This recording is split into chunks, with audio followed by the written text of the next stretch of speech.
There he still is, looking right through you with his white eyes. The body below is entirely dedicated to that corpse smell. Emitting it is all it does now. As you breathe in, the odor comes over you. It's a smell of the mind telling you to run, and your stomach to wring itself empty. With your hands at your sides and your eyes squinting, you stand in it. It's a puzzle. What's hanging in front of you is a puzzle of decaying flesh, tattoos, and tendons. They do after 7 days, yes. We are deep in decomposition here. The man before you is naked, but for a pair of underpants and enamel boots. His skin is greenish, marbled with decaying veins, and blotched by lividity. A fading web of tattoos covers his chest and shoulders. The cargo belt used to fasten him to the branch above appears industrial in strength. The material appears to be ceramic. Its clean white stands in stark contrast to the decaying flesh above the knee. The man wore thick polymer socks, probably for padding. A fine array of interlocking plates covers them. Delicate and fragile, they feel alien to the world around you, out of place somehow. These are clearly not boots. They're armor, possibly part of a larger set. Indeed. Technically speaking, these are sabatons, not boots. Oh, the lieutenant uses a memo technique A6. That's not just any notebook. It's a classic.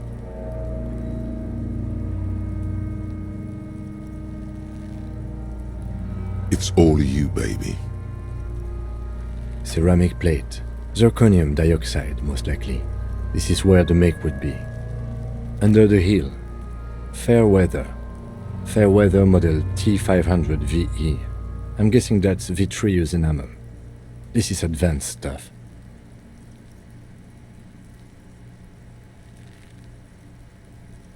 Piece by piece. He's been out here for 7 days. It would be odd if they didn't. We should keep a lookout for these species. The armor could yield information. This is one thing he might actually know.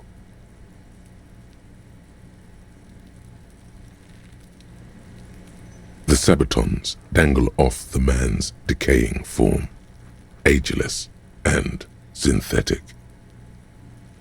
It is. It's expensive. We've requested similar material for our tactical units for years now. The constabularies deemed it too costly. In that time, we've lost 6 men to semi-automatics. For a full set, about 4 years of wages.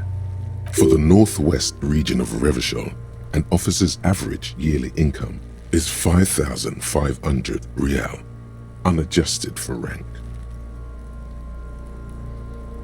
By catching, do you mean let's not log them as evidence? Let's steal them? It means disciplinary hearing. The lieutenant nods often. It's part of his unplastic expression range, communicating both professionalism and sarcasm. This time, the latter.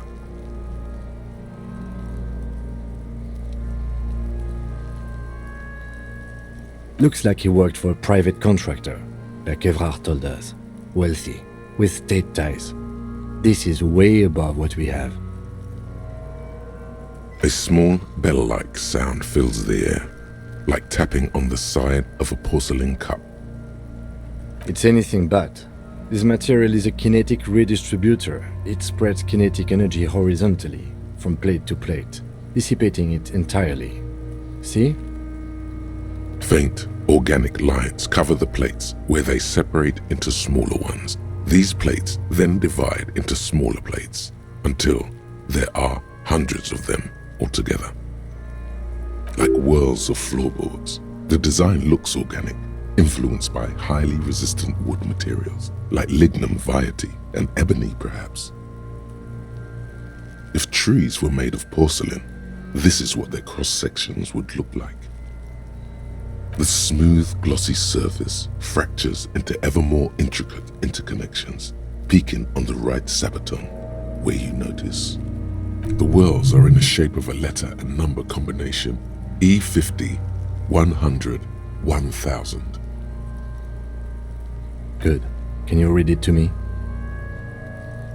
We have a make and a number. That's something. We can use the radio in my kinema when we're done. Either station can chase it for us.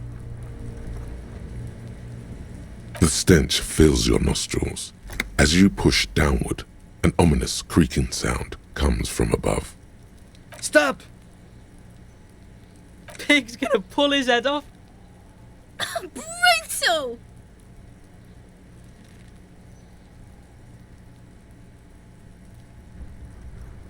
Even the mongrels can see you're about to pull his head off.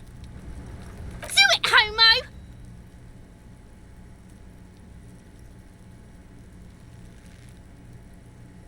Pull his head off. There's no point performing an autopsy if you do. We'll have compromised the coroner's case. Indeed, from this angle, it does look like the neck isn't going to take much more. Being dead for a week has all but liquefied his muscles. What are you trying to achieve anyway? Why are you hanging on to that boot?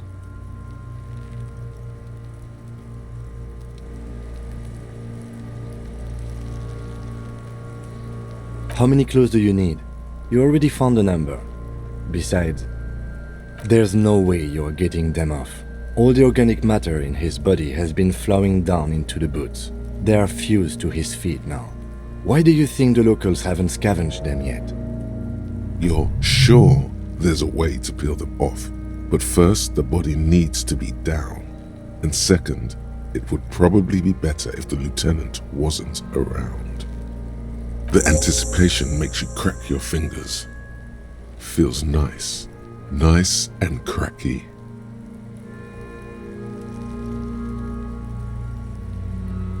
Processing will take care of them. With the situation in the morgue, it will yield nothing. But we must pick our fights. Should we continue? The cadaver slowly twists on the cargo belt, his torso covered in tattoos, and extremities blotched pink and blue. The hangman's knot is pulled tight by the weight of the corpse below. Yellow, hard-edged polyester cuts into his neck. Above, a sliding buckle ties the belt to the branch. This is a steel-reinforced cargo lashing belt, big brother of the regular cargo belt.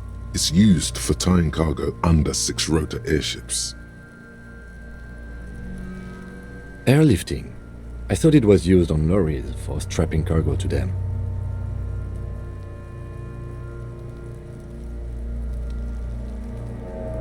The local harbor uses 6 rotors to shuffle containers around.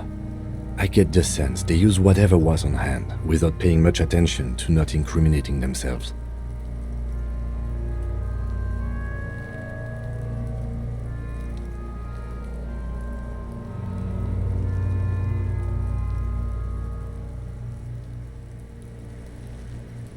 I'm still approaching this as a lynching, yes, motivated by the ongoing strike. You?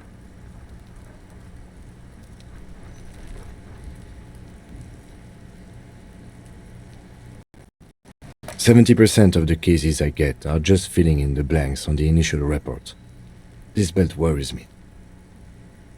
I was afraid it would be. Thin steel wiring, parallel strands. This makes getting him down more problematic than I had assumed. A noose is one of those things that's easier to use one way around.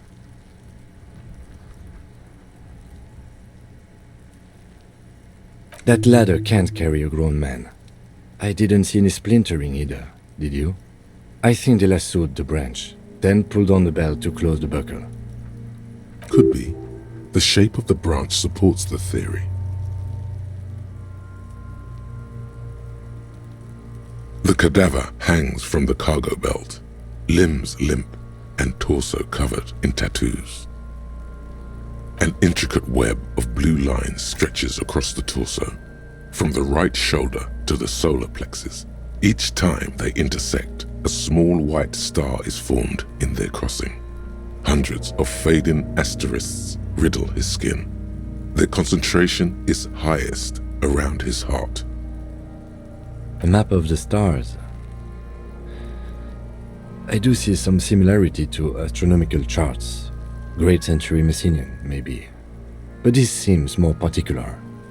Customized. As if someone left out most of the night sky, filtering it through personal choice. The principle of this filter remains unknown to you. The thought dissipates, and you feel as though you were only half right. So am I.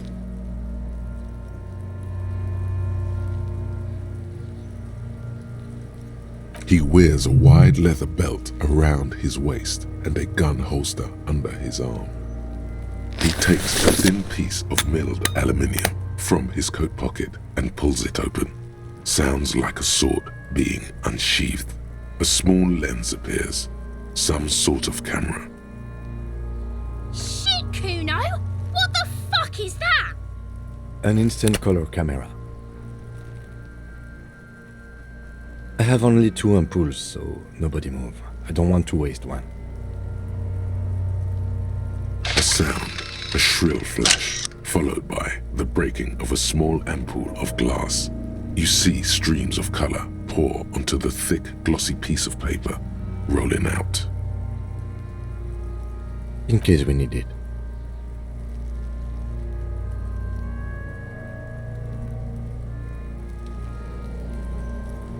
Yes, it is pretty cool, isn't it? There is only one ampoule left. Use it wisely. It contains insight to the victim's person. This was a man of physical violence. The story he wanted his body to tell was important to him. It is his letter to us. Now, if we could find someone to decipher it. Sure, just don't lose it.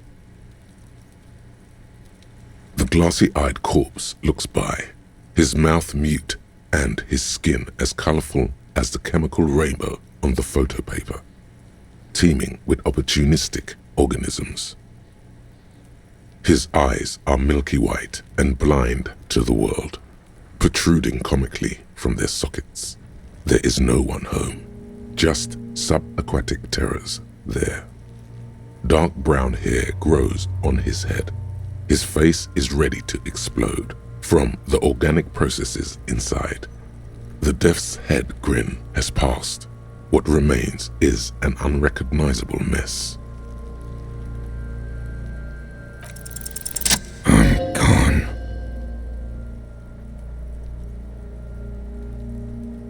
Into the wild pale yonder. In the past, way out in the west. I'm a joke. Look at me. A killer. A motherfucker. And a killer. Go ahead, Cobbo. What do you mean? It's the power of your imagination. Go ahead. Ask me more questions. Because you're a copperoonie. Look at all of them go. Do you want more questions? Coming right up, copperoonie Rooney. This is getting upbeat now. Fuck no. You're no Rooney. No, you're not a Harry either. You're a motherfucker. That's who you are. Rooney the motherfucker. Because you have love did me in, Brother Cobo. It was love all along. Sure, Lobo. I can ask you a question.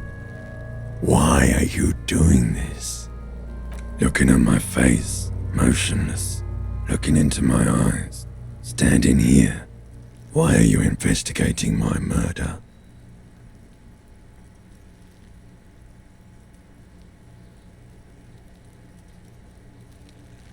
I am all you have. Then you truly lost it all, brother. Let the world drag it all away from you.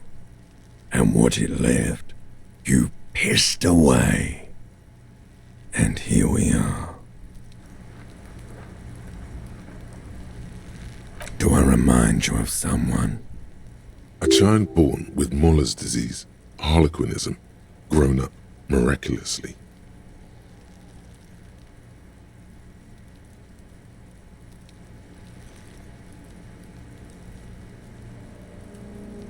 You sure wriggled out of that one, Coppellini.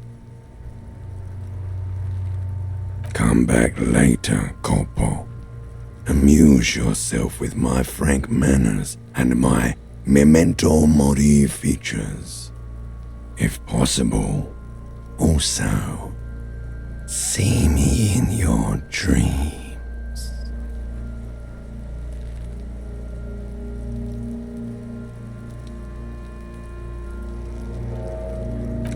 As you narrow your eyes, the monster before you blurs into a violent mess of green and pink. This is a trick. You've done it before. Pink is where the blood settled in the first hours post-mortem. You can use it to see if the corpse has been tampered with. Does his position at the time of death match the discoloration? Only the lower extremities are pink with a dash of blue. His fatted hands, thighs, and his neck, just above the noose. The rest of the corpse appears dark green in the cold spring air. I see it. His neck too. The lividity goes right up his chin. We have good, well-pronounced discoloration here. The monster comes back into focus, an explosion of color, coursing with dark marbled veins. His stomach appears pregnant with something. Black liquid streams down his thigh and onto his boot. So, what do you think?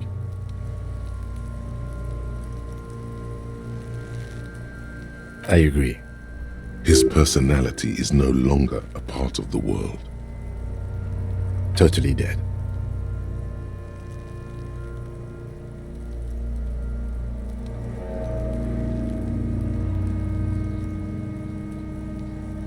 That sounds about right, yes. Agreed, especially on the neck. The belt acted like a tourniquet, keeping the blood in his head. The hypostasis supports a hanging.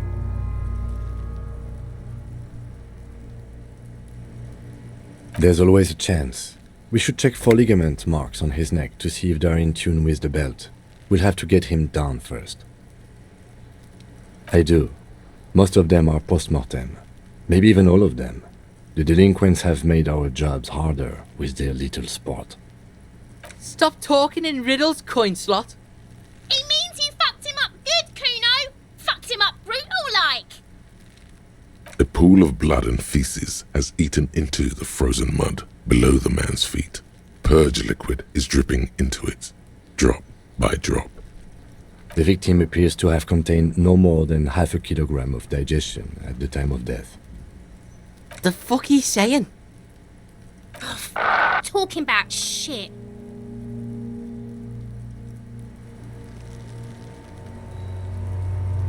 Did we? I don't feel lucky. But there is no breath to catch, only the cadaver filling the air and your nostrils. He slowly rotates before you, decomposing. Are you sure we finished the preliminary examination of the cadaver? We might miss some of these things once he's done. The cadaver slowly twists on the cargo belt, his torso covered in tattoos, and extremities blotched pink and blue. Of course. You have questions, don't you? The power of your imagination is at your service. Come back later, Coppo. Amuse yourself with my frank manners and my memento mori features. If possible, also see me in your dreams. The steel reinforced belt presents a unique challenge. I brought chain cutters, but I don't see a good angle of approach to the belt. He doesn't actually think the challenge is unique. He thinks it's frustrating, annoying, and harder than he thought. The cadaver is a good 1.2 meters up. Neither one of us can reach the belt without assistance. And even if we do, there's the question of cutting the airship strength material. An acrobatic maneuver would solve this situation. Nothing can go wrong with a good maneuver.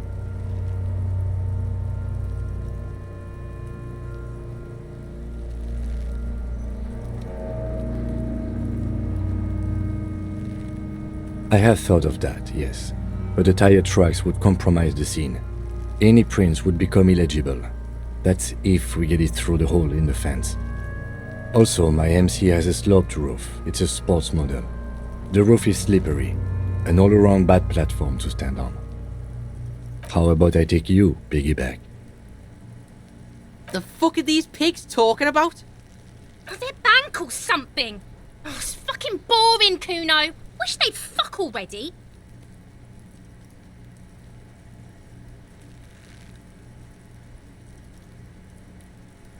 I wasn't actually implying I would. I meant it's a bad idea. It's a fucking hilarious idea. You two Puskapas get on top of each other and fuck. In silence, the lieutenant gives you a meaningful glance, as if to say, case in point. Someone else?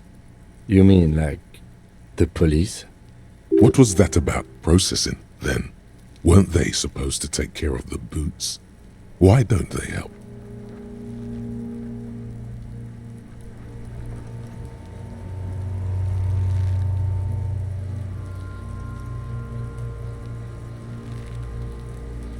Sadly, yes. The whole RCM is out there right now, doing the exact same thing we are.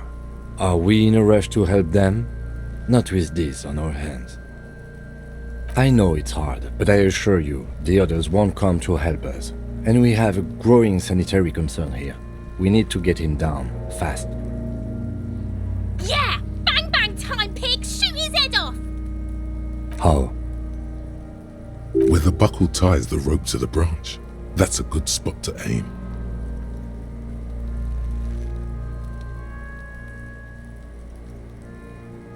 Where? Ah, yes, I see. If the shot hits that, there might be a chance to release the belt. Yeah, now we're talking. Entertain the Kuno with some shit. They'll miss! The pigs will miss Kuno.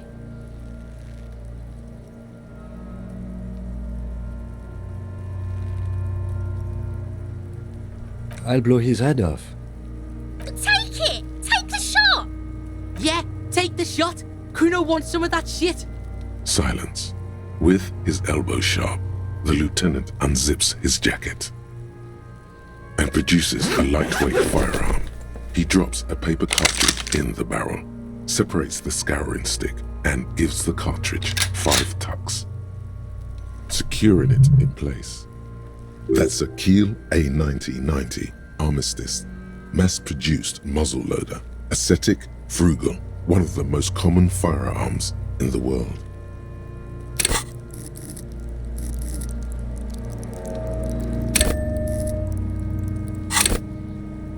He then steps back and assumes the Phalostes position, taking aim. The corner of his eye twitches. His finger is on the trigger. He's gonna fucking miss! The kid's voice is drowned in a shrill blast that echoes off the walls of the surrounding tenements. A cloud of smoke slowly parts in the air as the lieutenant steps back and says to himself, God damn it. a lot of things were wrong with that shot. The Phalostes was the wrong choice. His shoulders were raised, but above all, he cannot trust his eyesight.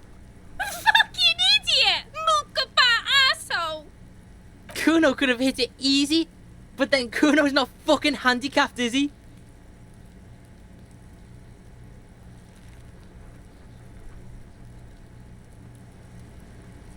No, we are lucky as it is. We didn't break anything, and the victim remains uncompromised. Any more mistakes could put us in an unfortunate position with the locals. We have eyes on us. I didn't do us any favors with that. Kuno's sorry too. Kuno feels sorry for the Beano Cloud. The lieutenant doesn't say a word, just looks at the gun in his hand. I have to say, it's beginning to look unlikely we can get him down without assistance. You know, you don't feel like too bad of a shot yourself. It's bad as it is, us shooting firearms like punks. Go ahead, I'm not stopping you. Just don't lose it. They only have one gun. This is the sorriest pair of pigs Kuno's ever seen. Yeah, take it, you fucking banani poika. Take it and shoot yourself in the mouth. The cold piece of bakelite and gunmetal is surprisingly light. Your fingers fit right through the guard, instinctively resting on the trigger. You've held this, an A9 Armistice, before. At some point, it probably used to be your choice of firearm. It still feels comfortable, like you never laid it down. The fuck are you waiting for, Kuno?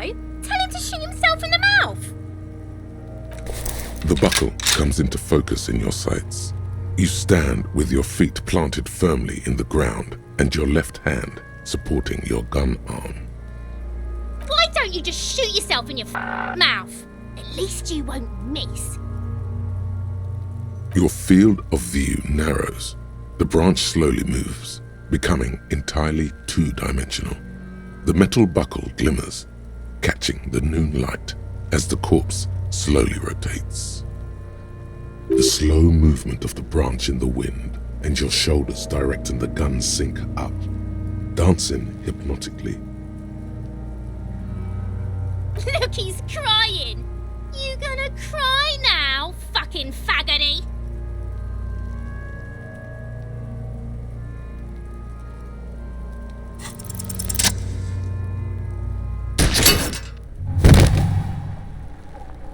The buckle explodes into tiny pieces, coming loose with a whir. With your hand numb from the recoil, you look at the body slump down. For a moment, the man appears to kneel in front of you, looking straight at you, helpless, trapped within itself. Communism. It takes a millisecond for the association to flash within your cortex. You have no idea where it's coming from, only that it's right. Then the rigor in his muscles gives up, and he smashes sideways into the spring mud, letting out a horrid stench.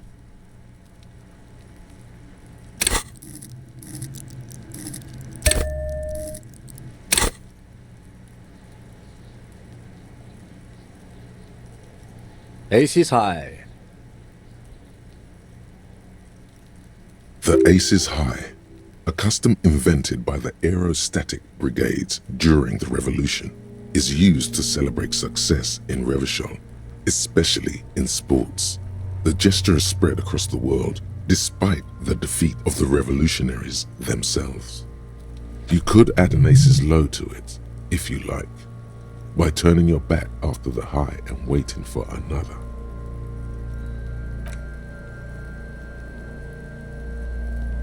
The high arrives with a sharp slap. As you turn around, there is a moment of doubt. Feels like that low ain't gonna connect. Chill, it's gonna connect. But then it does, and with furious precision.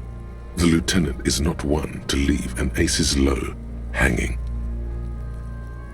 I knew these guys were f***ed.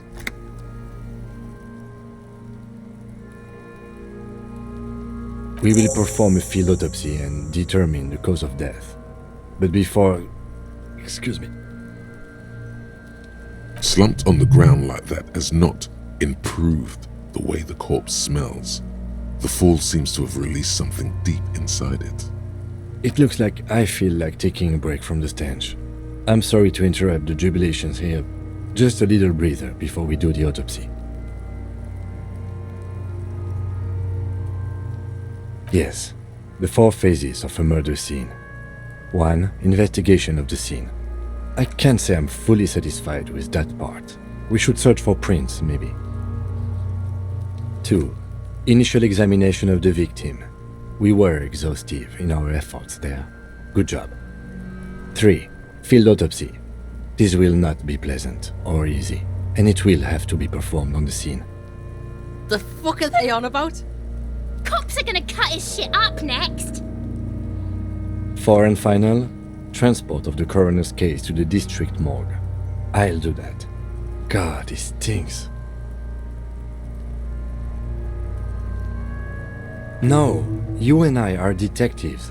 The honorary rank of detective signifies our ability to handle the entire incident chain. From crime scene to autopsy to cleanup, we do it all. With shooting like that? Of course you are. Your station would not have assigned you to this case otherwise. In the meantime, we should locate the representative of the logistics company. My preliminary information suggests the Wild Pines have sent a strike negotiator to wrangle back control from the union. I bet she has a fresh perspective to offer us. Since we've already talked to Evrart in the harbor, that interview is done, for better or for worse. Yes, and those were the interviewees. Let's go.